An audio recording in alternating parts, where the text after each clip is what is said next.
In today's video, I'm just going to do a brief highlight video of 3 Intermountain GP10 Paducah rebuilds that I purchased about a month ago from my hobby shop. These are the last release of the first run of Intermountain GP10s that were produced, and I just wanted to highlight these real quick and go over some of the spotting features on them. I've already done a video, several videos on the GP10 Paducahs, but wanted to highlight a couple things that are noticeable about these locomotives, and we'll take them on the new layout and show some operations.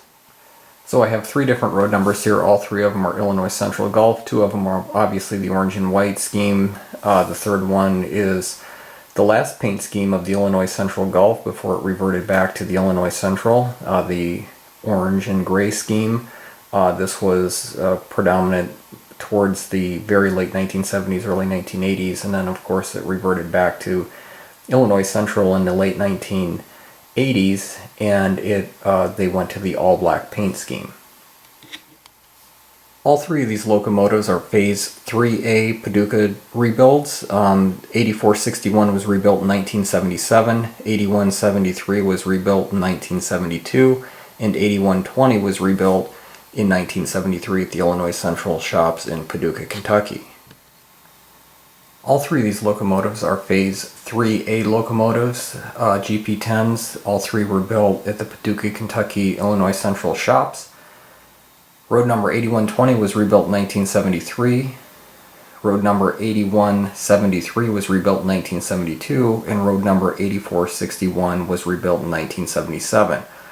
All 3 of these have very similar spotting features. All 3 of them feature the pile headlight. It is recessed in the short hood, and it is in the vertical position. And if you see some of my other GP10 videos, you know that on some of the earlier models, like the road number 8059 that I have, it is the pile headlight in the horizontal position.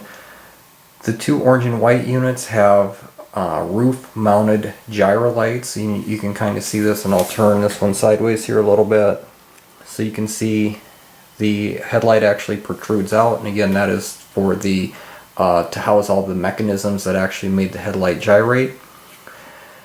Road number 8461 has a roof-mounted light, but it is flush recessed against the hood here, or the roof I mean. Turn that sideways and you can see that it is flush, so that it's not a gyrating or a gyro light. One of the other spotting feature differences on these locomotives, and that's why I really like what Intermountain did with these GP10 rebuilds, is there's a lot of variation amongst the prototypes. So you can see on 8461, this one actually has a Sinclair ice skate antenna, and all the other ones have the domed antenna. I'll bring this one back in here so you can see that, and that's indicative of one of the very early rebuilds, or the rebuilds that were built in the early 1970s. They had those antennas. The later models, like this one, I have Chicago Central road number 1775. It actually has a firecracker antenna. So Intermountain did a fantastic job hitting some of these spotting features. One of the other aspects of 8461 that I really like, it doesn't show real well in the video, you have to see it to the naked eye. But with the paint job on this particular locomotive, on all the other GP10s, the frame and the trucks and the fuel tank are all black. On 8461, it's actually a very dark gray, so it just gives a little bit of contrast when you have it, especially when you have it in view with other locomotives. You can really notice that they did a great job producing prototype specific details. Like even just the paint job is not black. They could have just easily made it black, but it goes with the prototype of being a very dark gray.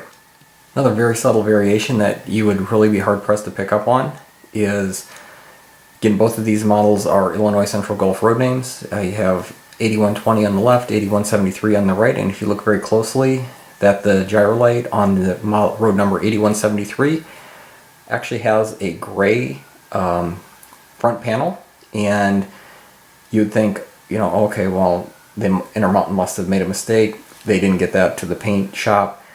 That's actually done intentionally. That signifies that this particular unit actually had the gyro light replaced, and Illinois Central Gulf never painted it. If you look at I've looked at quite a few of the prototype photos.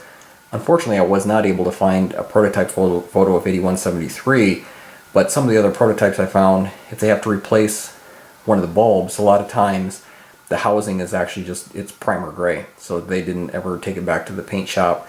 So it's just, again, one of the other little subtle differences that Intermountain captured with this GP10 release. So I think 8461 out of all the paint jobs is probably one of my favorite. The orange and gray just really has a nice contrast to it. I'm just going to slowly slide this through so you can kind of see some of the details. Again, I've done product review videos on these locomotives, so you can really go through and see some of the details in those videos. So just search my other videos on YouTube.